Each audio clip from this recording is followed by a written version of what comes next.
Abra sua Bíblia na carta aos Hebreus, capítulo 4. Hebreus 4, nós vamos ler do versículo 14 até o versículo 16.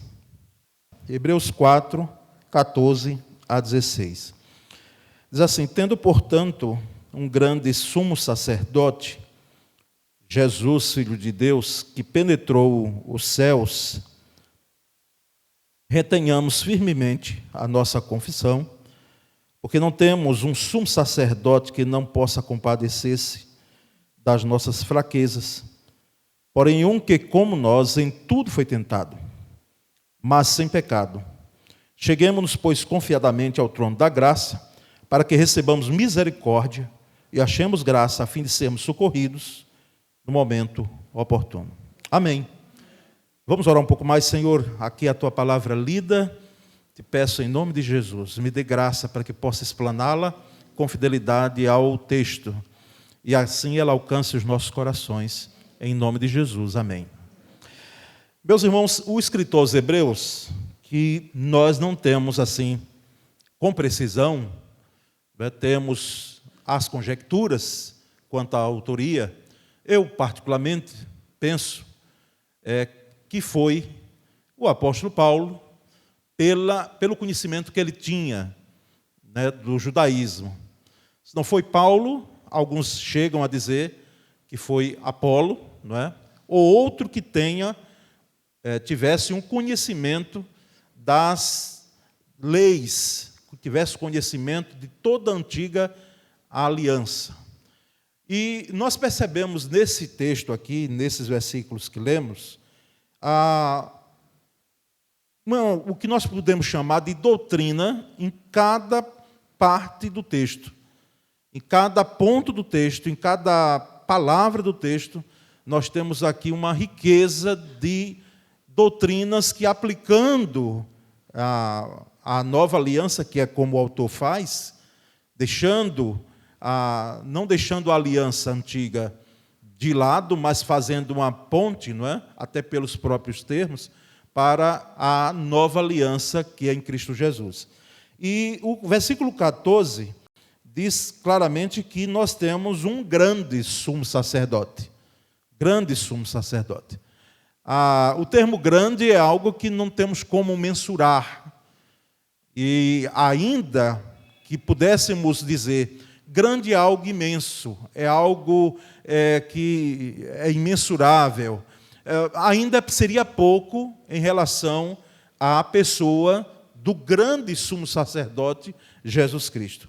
E o aspecto que o autor coloca em relação a dois termos aqui, esse grande sumo sacerdote, a figura do sumo sacerdote é conhecida por nós, não é? Que era um sacerdote que durante um ano, um período do ano, uma única vez do ano, em um momento do ano, ele entrava no chamado Santo dos Santos, que era depois do Santo Lugar, não é? É como se tivéssemos aqui uma divisória de cortina, de alto a baixo, com cerca de um pouco mais de 2 metros, como era a cortina do santuário, e esse sacerdote, esse sumo sacerdote, ele adentrava o Santo dos Santos, e uma vez por ano ele sacrificava ali. E a coisa era tão séria que ele entrava com uma corda na sua cintura, porque se ele fosse oferecer e a sua vida não tivesse correta diante do Senhor, diante de Deus, e aquele sacrifício não fosse aceito, ele seria morto. Então, para que não se entrasse no Santo dos Santos, se puxava esse sacerdote. Isso tudo orientação da lei, não é? Alguém pode dizer, mas que coisa terrível. Mas eram os preceitos para mostrar assim, o quanto era significativo na antiga aliança se oferecer um sacrifício que fosse santíssimo, né? Que fosse santo. E dois termos aqui, como eu falei, em relação a Jesus, esse sumo sacerdote Jesus e Filho de Deus. As duas naturezas de Jesus. Jesus, nascido de Maria, não é? Da linhagem de Davi, homem, plenamente homem, 100% homem, e Jesus, Filho de Deus, plenamente Deus, e que em alguns momentos usou sim os atributos de Deus e em alguns momentos ele abriu mão. Então são duas naturezas que nós chamamos, biblicamente, de Jesus e que nós devemos atentar.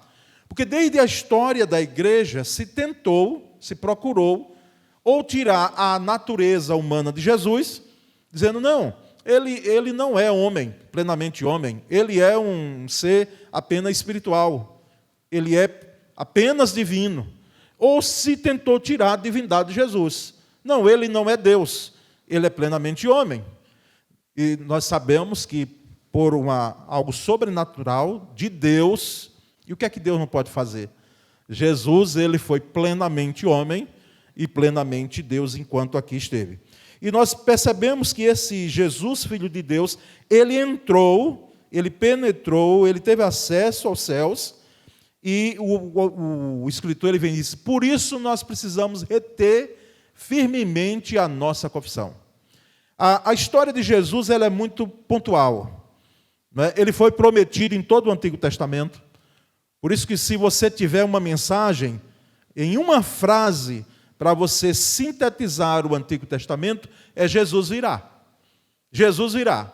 Essa foi a mensagem da lei, essa foi a mensagem lá no Éden, essa foi a mensagem dos profetas, todos eles apontando, às vezes sem saber, para a vinda do Cristo.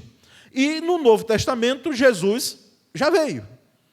E percebemos isso tão claramente que ele foi prometido, ele nasceu, ele aqui viveu, ele foi morto, ele ressuscitou e ele voltará. Essa é a mensagem do Evangelho. E hoje, Jesus, por isso que nós às vezes falamos, aqui se encontra a divindade, Pai, Filho e Espírito Santo, até porque são oniscientes. Não temos como dizer que Jesus não está presente aqui. Está. O Espírito Santo está presente aqui, Deus Pai está presente aqui, até porque a divindade é uma só. Mas nós sabemos que aqui, nesse momento, se encontra o Espírito Santo. Porque foi esse dado com a mesma essência de Cristo. Por isso que ele disse, olha, eu vou, mas enviarei um outro, esse outro aí, é com a mesma essência, com os mesmos atributos que é o Espírito Santo.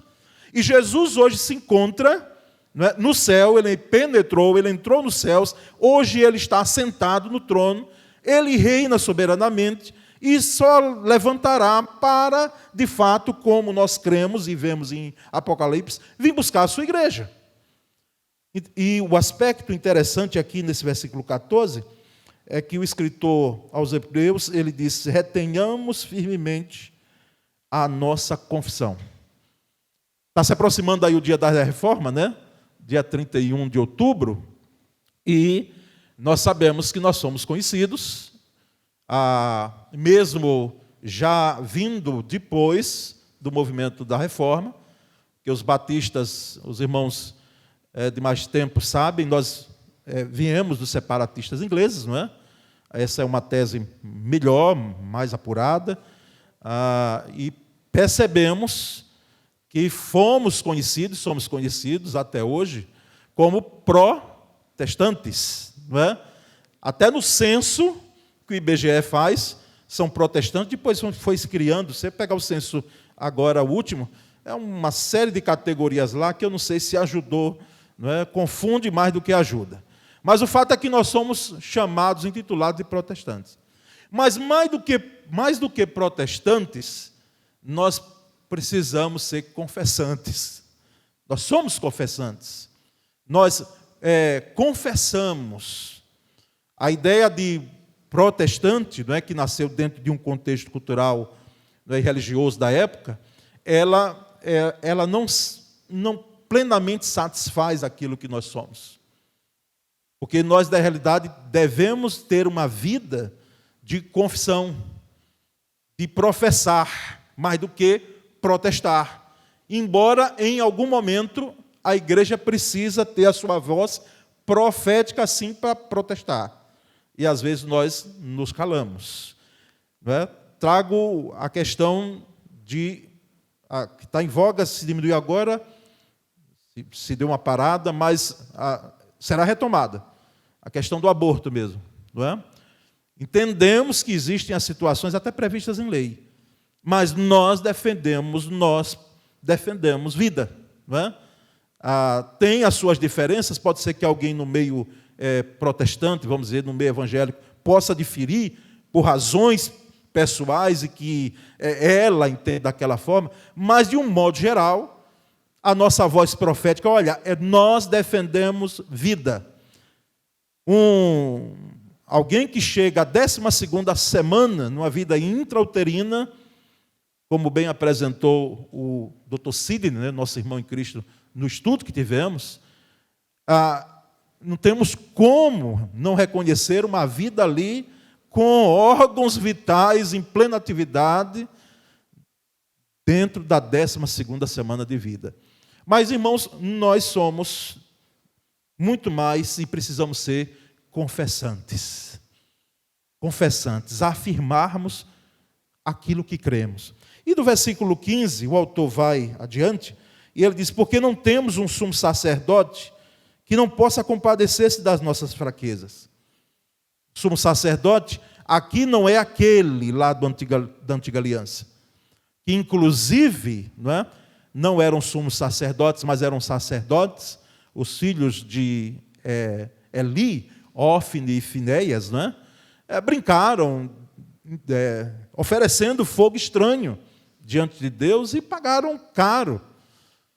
Esse nosso sumo sacerdote, Jesus, Filho de Deus, ele conhece as nossas fragilidades, ele conhece as nossas fraquezas, porque ele mesmo passou. Já ouvi mais de uma pessoa dizendo, pastor, ter Jesus como modelo nós sabemos que temos, mas Jesus era Deus, e nós não somos deuses. Como vencer em algumas situações da vida?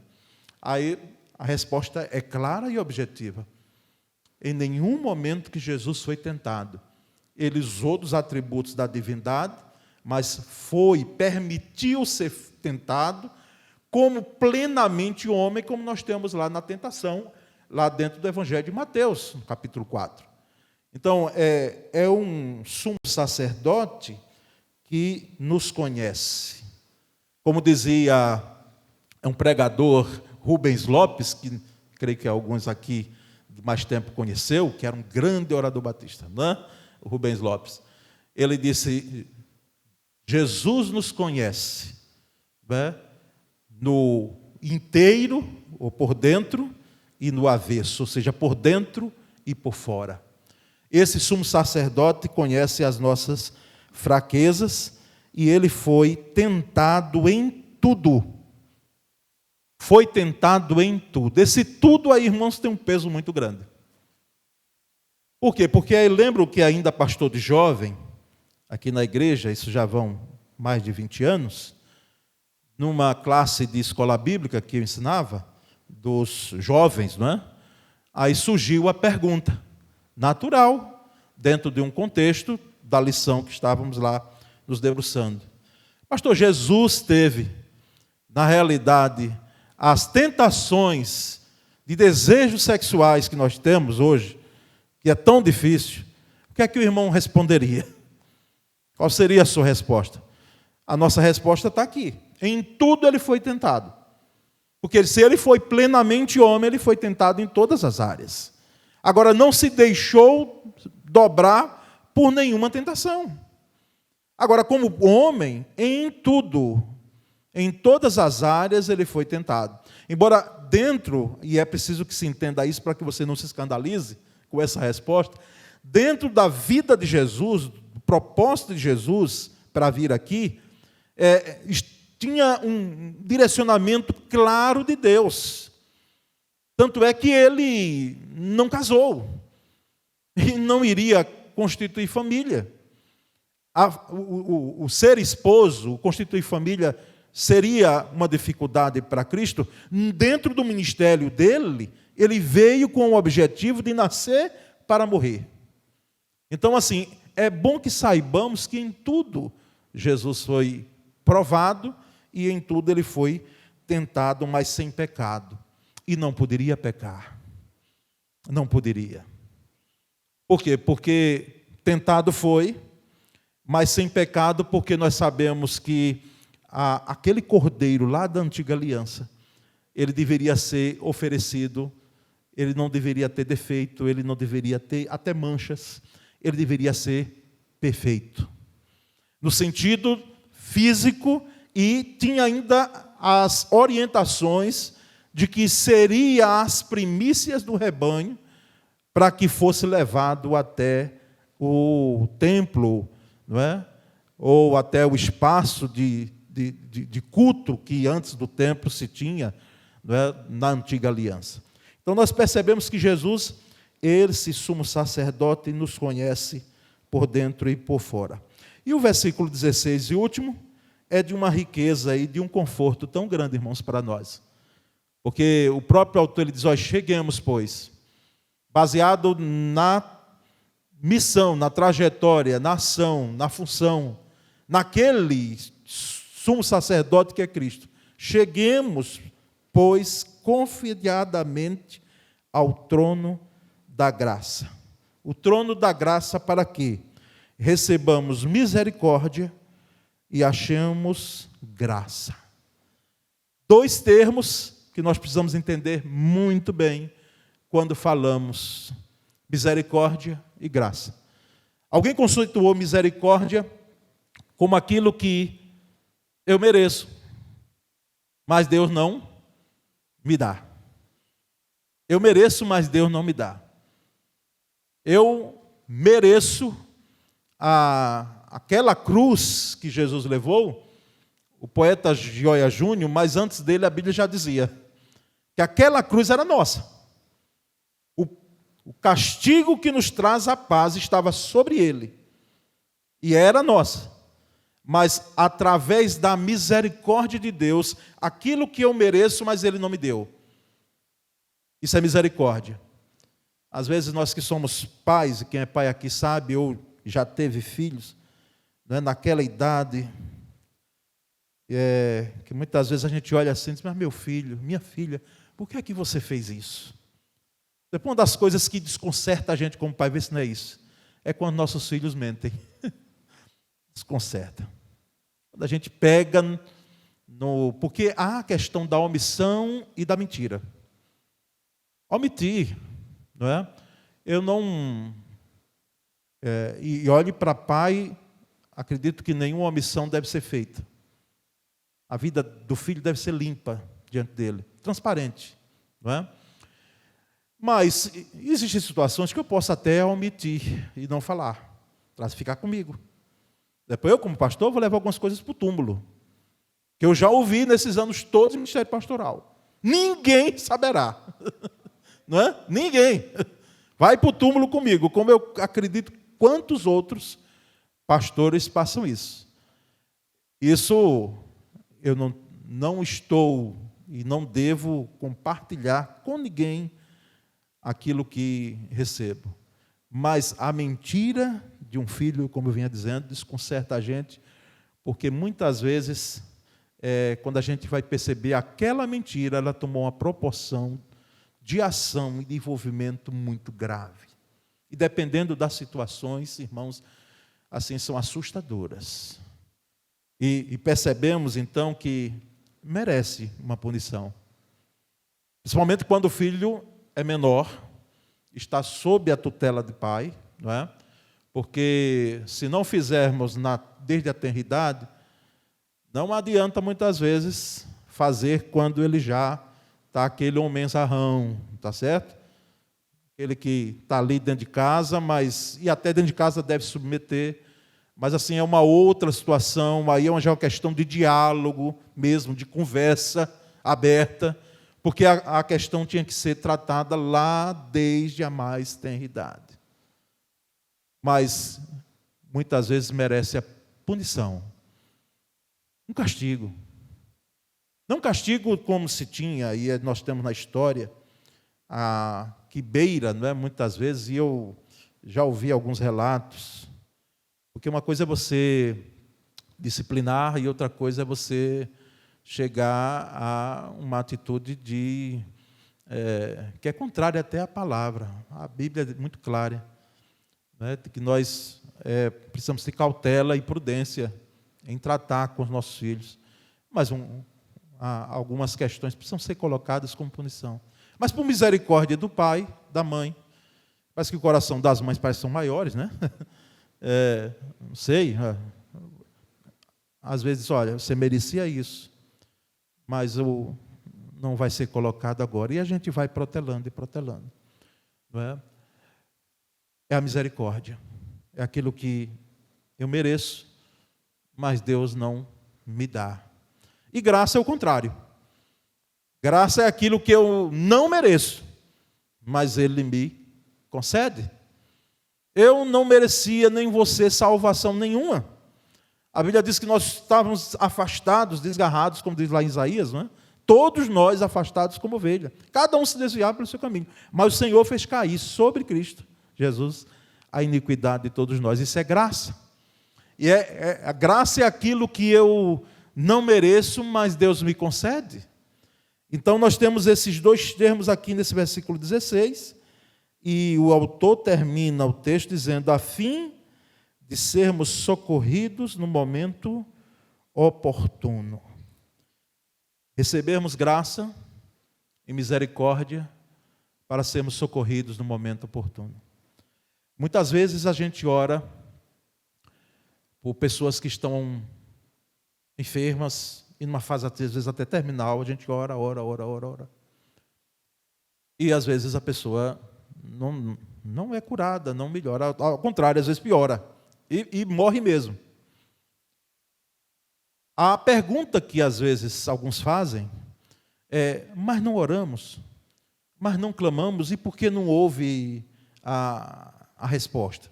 Isso nós entendemos muito bem, porque sabemos que nós estamos sujeitos a isso.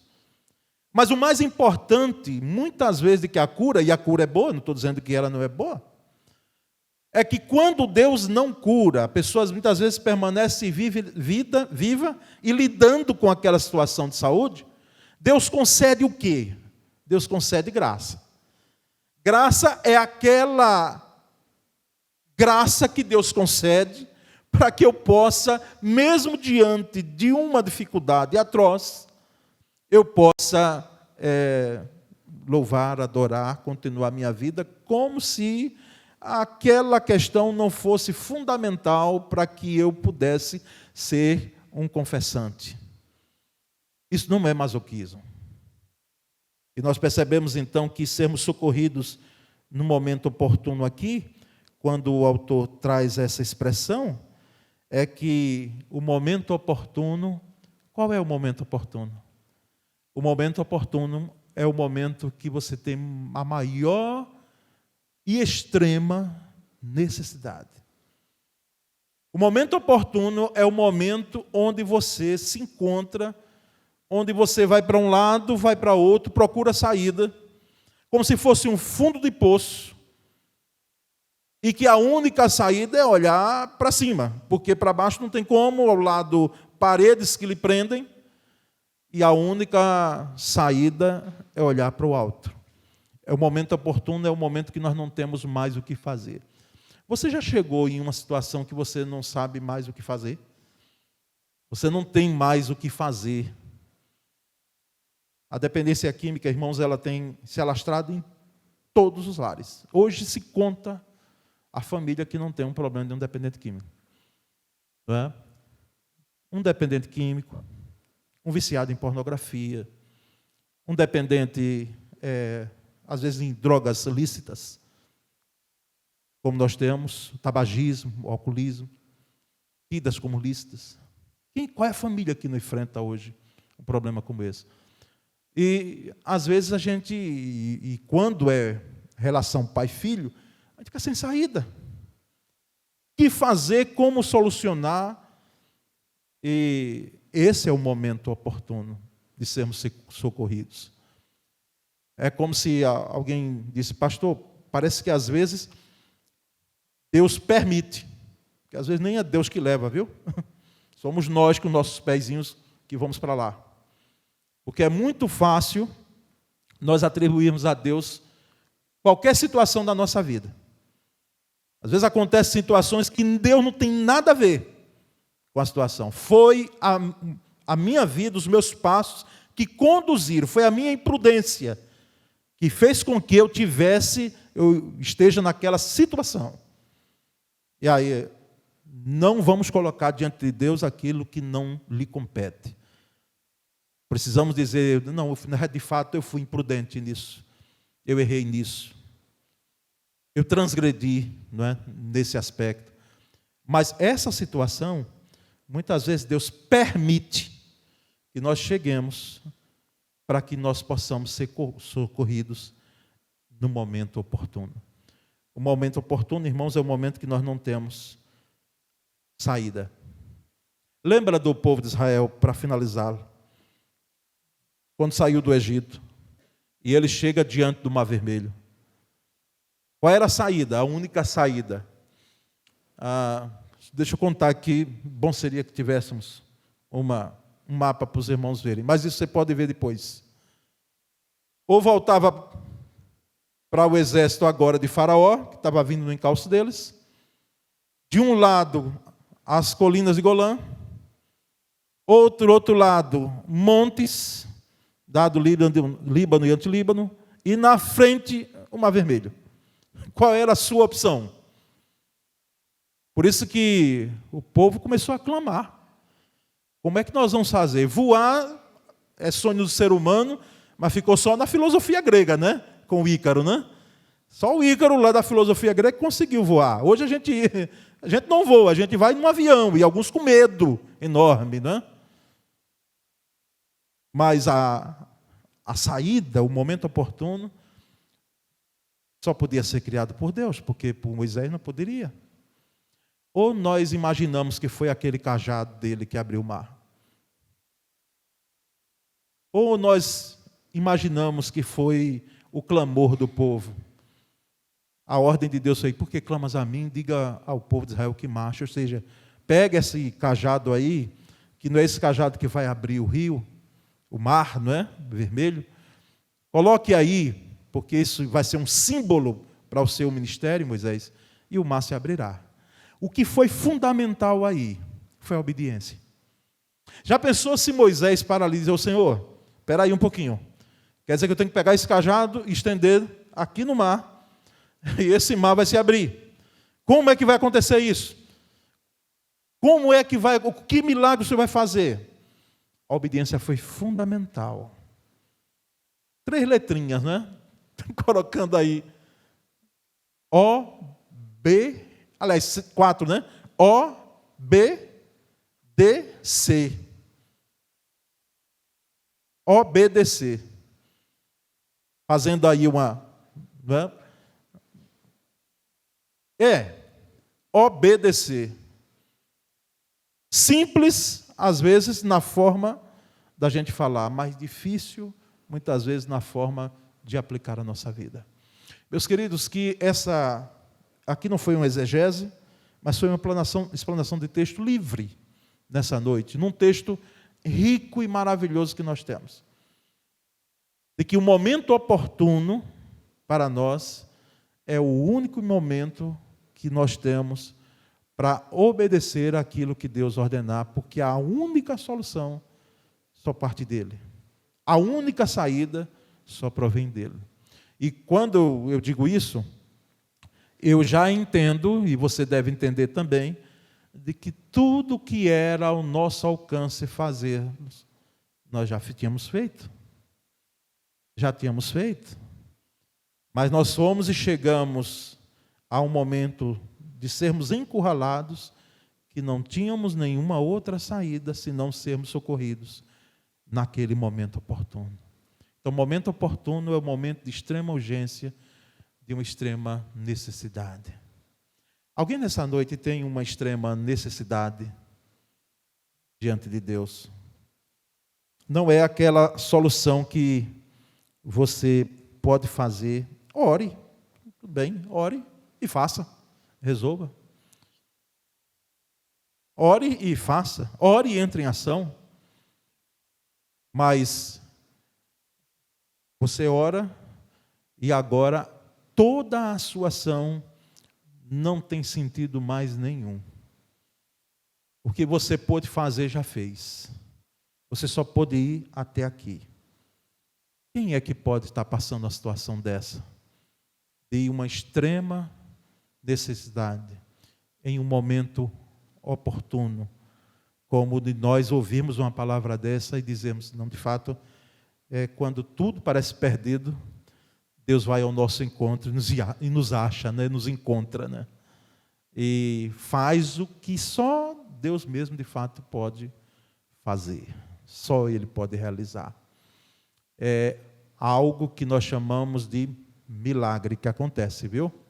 Né? Algo sobrenatural, porque o natural já vínhamos fazendo.